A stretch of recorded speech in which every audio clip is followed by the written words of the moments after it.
پاکستان کے اکنامک مسائل کے بارے میں ایک سوال یہ پوچھا گیا کہ میرے خیال میں پاکستان کے کون کون سے ایسے مسائل ہیں جو بہت زیادہ سگنیفیکنٹ ہیں۔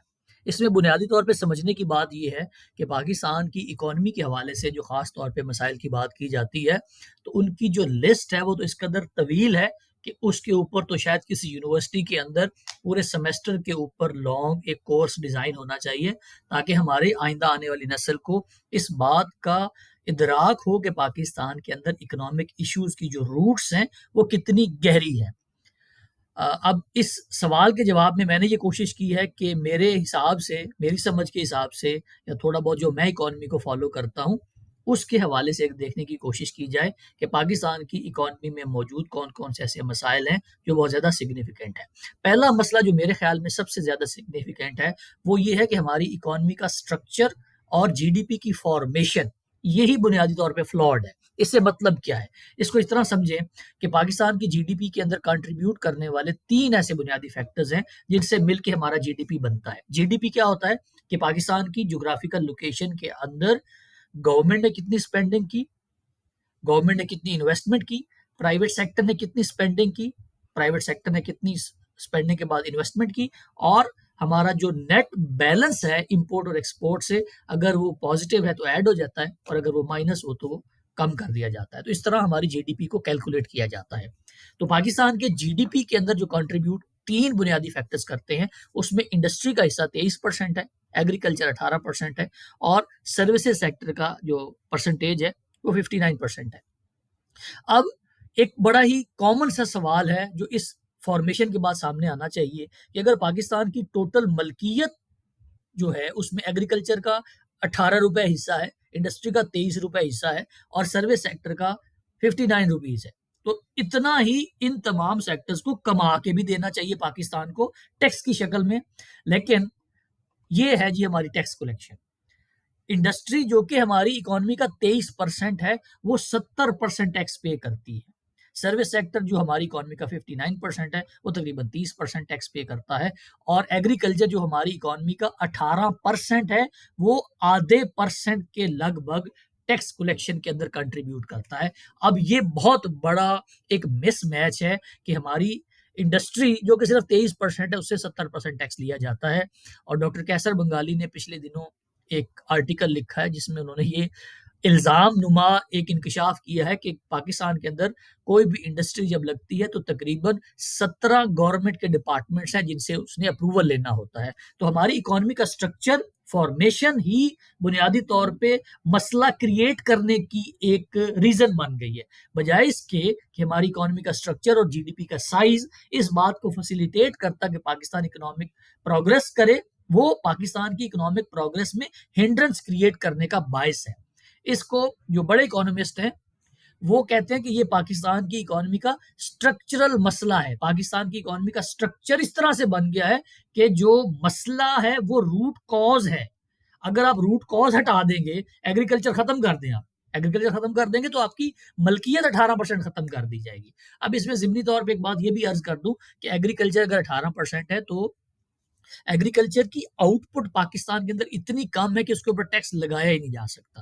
تو پاکستان میں ایگریکلچر کے اوپر ٹیکس لگانے کی ایک ہی صورت باقی بچتی ہے کہ آپ لینڈ ہولڈنگ کے اوپر ٹیکس لگائیں، کہ جس بندے کے پاس جتنی زیادہ لینڈ ہوگی ارسپیکٹو وہ خود کاشت کرتا ہے، آگے ٹھیکے پہ دیتا ہے یا جس بھی ارینجمنٹ سے اپنی زمین کو استعمال کر رہا ہے، جتنی زیادہ ایگریکلچر لینڈ آپ کے پاس ہوگی آپ 100 ایکڑ تک ایگزمپشن دے دیں کہ جس کے پاس 100 ایکڑ ہے اس کو ایگزمپشن ہے، اس سے زیادہ جس کی لینڈ کی اونرشپ ہے اس کے اوپر وہ ٹیکس لگانا پڑے گا۔ اس کے بغیر پاکستان کا جو سٹرکچرل مسائل ہیں وہ حل نہیں ہوں گے۔ اب اس کی ایک تو امپلیکیشن یہ ہوگی، دوسری امپلیکیشن کیا ہے کہ پاکستان کا بنیادی مسئلہ ہمیشہ سے کیا رہا ہے؟ اس وقت ہم آئی ایم ایف کے پاس کیوں گئے ہوئے ہیں کہ ہمارے خرچے زیادہ ہیں، آمدن کم ہے۔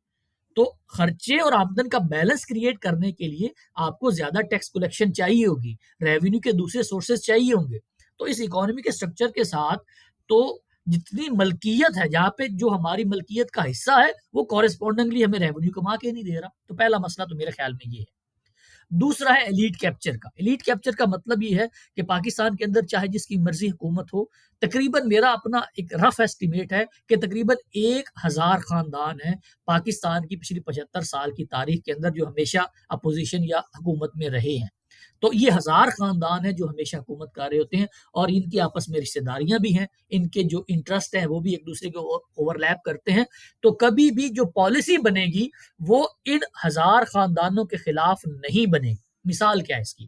پاکستان کی ٹوٹل اکانومی کا سائز ہے تقریباً $350 بلین، اور ہم اس وقت جو قرضہ لینے گئے ہوئے ہیں آئی ایم ایف سے تقریباً $6 بلین کا ہے، $5 بلین سے شروع ہوا تھا.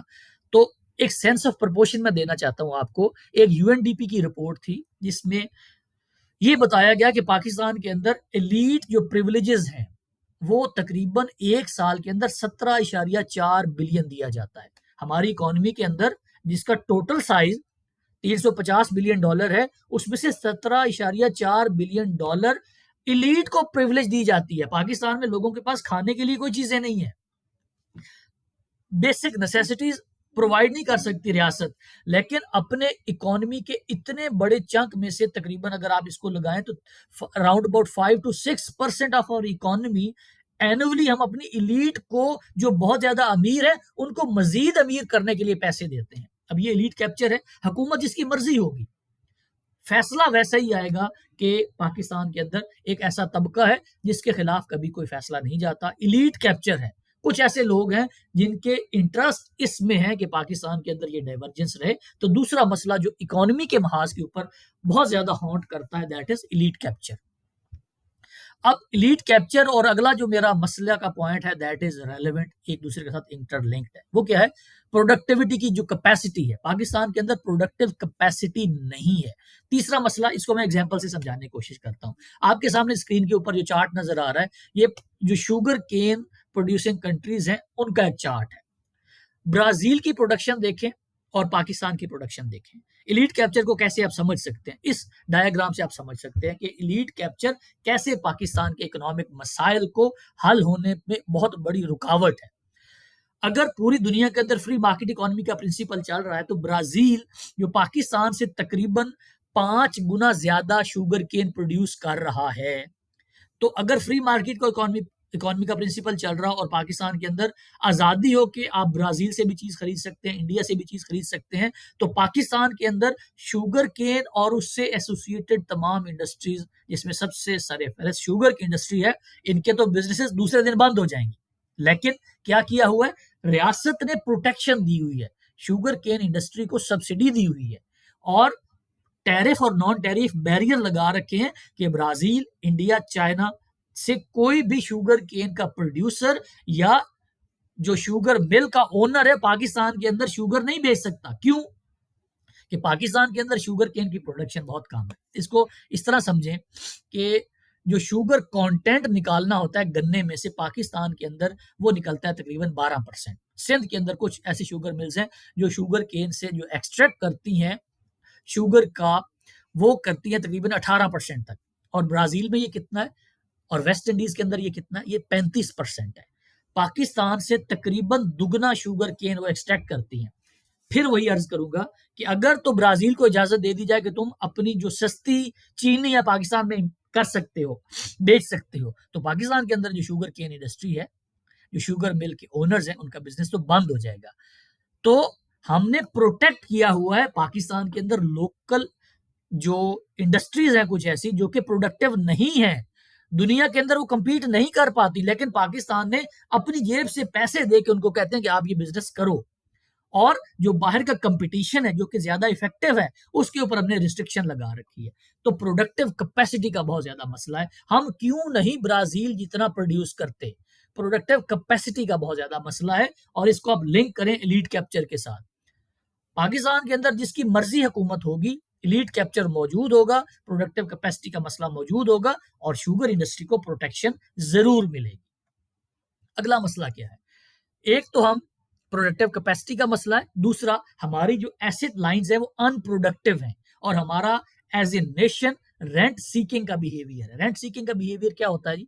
رینٹ سیکنگ کا بیہیویئر یہ ہے کہ میں نے رسک نہیں لینا، لیکن مجھے ایک جو سیکیور سورس آف انکم ہے وہ ضرور چاہیے.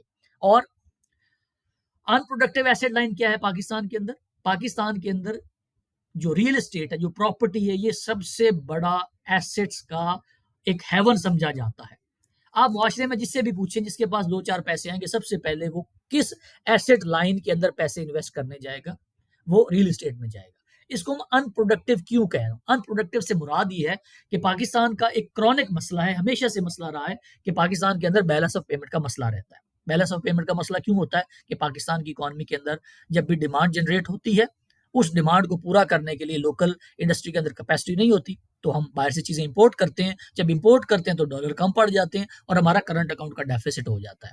تو اب اس بات کو ریورس انجینئرنگ میں واپس آئیں کہ وہ ڈیمانڈ کہاں سے پیدا ہوئی تھی جس کی وجہ سے ہمارا بیلنس آف پیمنٹ کا کرنٹ اکاؤنٹ کا ڈیفیسٹ بنا تھا۔ یہ ڈیمانڈ شروع ہوئی تھی اس ایسٹ لائن سے جو کہ پروڈکٹیو نہیں ہے۔ پروڈکٹیو نہیں ہے سے کیا مراد ہے؟ کہ ہم جو پیسہ ریل اسٹیٹ میں لگاتے ہیں، جو پلاٹ میں لگاتے ہیں، اس سے ڈیمانڈ تو جنریٹ ہوتی ہے، لیکن ایسی کوئی چیز نہیں جنریٹ ہوتی جس کو ہم امریکہ میں، چائنا میں، بھارت میں، کسی اور ملک میں جا کے بیچ سکیں۔ ڈیمانڈ جنریٹ کر رہے ہیں لیکن اس ڈیمانڈ کو پورا کرنے کی سخت انڈسٹری میں نہیں ہے، اس کو پورا کرنے کے لیے ہمیں باہر سے چیزیں منگوانی پڑتی ہیں، جس کی وجہ سے بیلنس آف پیمنٹ کا مسئلہ پیدا ہو جاتا ہے۔ تو ہماری ایسٹ لائنز ان پروڈکٹیو ہیں اور رینٹ سیکنگ ہے۔ سب سے پہلے اگر کوئی بندہ پیسے لگانے جائے گا تو ریل اسٹیٹ میں لگائے گا، اس کے بعد سوچے گا تو ٹریڈنگ میں چلا جائے گا۔ تو ہماری جو کیپیسٹی ٹو پروڈیوس ہے وہ ان پروڈکٹیو ہے۔ ہم جہاں پیسے لگاتے ہیں وہ ان پروڈکٹیو سیکٹرز ہیں۔ ایز اے نیشن ہماری اکانومی کے سائز کے اندر انڈسٹری کا شیئر ابھی ہم نے دیکھا وہ کوارٹر بھی نہیں ہے، 25% سے بھی کم ہے، اور انڈسٹریل ریولوشن کے بعد انڈسٹریل گروتھ کے بغیر کوئی بھی اکانومی ترقی نہیں کر سکتی۔ تو ایک یہ بھی بہت بڑا مسئلہ ہے۔ اب یہ بنیادی مسئلے تھے جن کے اوپر میں نے زیادہ تفصیل سے بات کی ہے۔ اب یہ میں نے لسٹ ڈاؤن کر دی ہے، ان کے اوپر میں بس بریفلی بات کرتا جاؤں گا کہ پاکستان کے اکنامک ایشوز میں ہائی فسکل ڈیفیسٹ اور لو انویسٹمنٹ بھی ایک بہت بڑا مسئلہ ہے۔ ہم ایسے ملکوں کی لسٹ میں آتے ہیں جو کہ پوری دنیا میں سب سے کم انویسٹ کرتے ہیں۔ ہم ایک کنزمپشن لیڈ اکانومی ہے۔ ہمارے ملک کے اندر آن این ایوریج جو پاکستان کے اندر 100 روپیہ کمایا جاتا ہے اس میں سے 90 خرچ کر دیا جاتا ہے اور اس میں سے 10 سیو کیے جاتے ہیں اور پھر اس کو آگے انویسٹ کیا جاتا ہے۔ اور فسکل ڈیفیسٹ سے کیا مراد ہے؟ کہ پاکستان کی ریاست کا ہمیشہ سے خرچہ زیادہ ہوتا ہے اور آمدن کم ہوتی ہے، جس کی وجہ سے فسکل ڈیفیسٹ پیدا ہوتا ہے۔ اور فسکل ڈیفیسٹ کے پیدا ہونے کی وجہ سے ٹوین ڈیفیسٹ تھیوری یہ بتاتی ہے کہ جس ملک کے اندر for the long period of time fiscal deficit رہے گا اس کے اندر کرنٹ اکاؤنٹ ڈیفیسٹ بھی آ جائے گا۔ مثلا پاکستان کا کرنٹ اکاؤنٹ کا ڈیفیسٹ اس وقت جو بڑھ رہا ہے اس کی بنیادی وجوہات میں سے ایک وجہ فسکل ڈیفیسٹ کا بھی ہونا ہے۔ تو یہ بھی ایک کرونک مسئلہ ہے جو کہ پاکستان کی اکانومی کے روٹ کازز میں ہے۔ پھر پولیٹیکل انسٹیبلٹی، پاکستان کے اندر حکومت کا پتہ ہی نہیں ہوتا کہ خاص طور پہ جو جمہوری حکومتیں ہیں ان کا ٹائم فریم آتے تو 5 سال کے لیے لیکن کبھی کسی نے 5 سال پورے نہیں کیے۔ اس بات کو اس سے بھی لنک کریں کہ پاکستان کی اگر آپ اکنامک ہسٹری کی ٹریجیکٹری کے اوپر ایک نظر ڈالیں تو وہ دور جب پاکستان کے اندر جمہوریت نہیں تھی اور مارشل لاء کا دور تھا، ان ادوار میں پاکستان کی اکنامک پروگرس زیادہ رہی ہے۔ وہ کیوں زیادہ رہی ہے؟ کہ اکانومی کی جتنی بھی پالیسیز ہوتی ہیں ان کو سٹیبلٹی چاہیے ہوتی ہے، ان کو لانگ رن چاہیے ہوتا ہے۔ تو جب اکنامک سٹیبلٹی تھی، جب پولیٹیکل سٹیبلٹی رہی، حکومت چینج نہیں ہو رہی تھی، تو اس کی وجہ سے ہماری اکنامک گروتھ بڑھنے لگ گئی۔ تو پولیٹیکل انسٹیبلٹی کی وجہ سے بھی پاکستان کے جو اکنامک مسائل ہیں وہ حل نہیں ہو پاتے۔ پھر اس کے بعد ہمارا گورننس کا اور انسٹیٹیوشنل سٹرکچر کا بھی مسئلہ ہے۔ 18ویں ترمیم کے بعد بہت سارے جو بڑے بڑے ڈپارٹمنٹس تھے، بڑی بڑی منسٹریز تھیں، ان کو چھوٹا تو کر دیا گیا، لیکن اب اس کا مسئلہ یہ پیدا ہو گیا کہ جب کوئی بڑا سرکاری ادارہ ہوتا ہے تو اس کے اندر ایک طاقت ہوتی ہے ریزسٹ کرنے کی۔ جب ادارہ چھوٹا ہو جاتا ہے تو وہ پولیٹیکلی موٹیویٹڈ ڈیسیژن کرنے پہ مجبور ہو جاتا ہے۔ اس کو ایک ایم پی اے بھی فون کر دے گا تو اس ڈپارٹمنٹ کا جو ہیڈ ہے، جو اس کو لیڈ کر رہا ہے، وہ اس کو نو نہیں کر پائے گا۔ تو یہ بھی ایک بہت بڑا مسئلہ ہوا ہے پاکستان کے اندر کہ جیسے جیسے سرکاری ڈپارٹمنٹس چھوٹے ہوتے گئے ہیں ان کم ہوتی گئی ہے۔ پھر ہمیشہ پاکستان کے اندر پاورٹی بھی بڑھ رہی ہوتی ہے، ان امپلائمنٹ بھی بڑھ رہی ہوتی ہے۔ اب ان امپلائمنٹ اور پاورٹی کا مسئلہ یہ ہے کہ پاکستان کے لیے کہا جاتا ہے، ڈاکٹر حفیظ پاشا کہتے ہیں کہ جو میکسیمم تھریش ہولڈ بنتا ہے نا پاکستان کی اکنامک ڈیولپمنٹ کا، وہ 5% بنتا ہے۔ ہماری جو لوکل پروڈکٹیو کیپیسٹی ہے وہ 5% سے زیادہ ہمیں گرو کرانے کے قابل ہی نہیں ہے۔ تو جیسے اس سے اوپر گروتھ جاتی ہے ہمارا بیلنس آف پیمنٹ کا مسئلہ بن جاتا ہے۔ تو ہمیں اس وجہ سے اپنے ملک کے اندر ایک سرٹن لیول آف پاورٹی اور ان امپلائمنٹ کو ضرور رکھنا ہے، مجبوری ہے ہماری، کیونکہ ہم پروڈکٹیو کیپیسٹی کے کم ہونے کی وجہ سے ایک سرٹن لیول سے اوپر گرو ہی نہیں کر پاتے۔ پھر ہمارا جو قرضوں کا ہے، ہماری اکانومی پوری چلتی ہی قرضوں کے اوپر ہے، ایکسٹرنل اور جو ڈومیسٹک ڈیٹ ہے، جس کی وجہ سے اکانومی کے اندر جو سسٹینیبل اکنامک گروتھ ہے اس کے مسائل ہمیشہ سے رہتے ہیں، کیونکہ آپ کی اکانومی کے اندر پھر عرض کر دوں گا کہ وہ پروڈکٹیو کیپیسٹی کی وجہ سے گروتھ نہیں ہوتی. ہم قرضہ لے کے گرو کرتے ہیں، ہم سیونگ کر کے انویسٹمنٹ کر کے گرو نہیں کرتے، ہم کنزمپشن کو بڑھا کے گرو کرتے ہیں.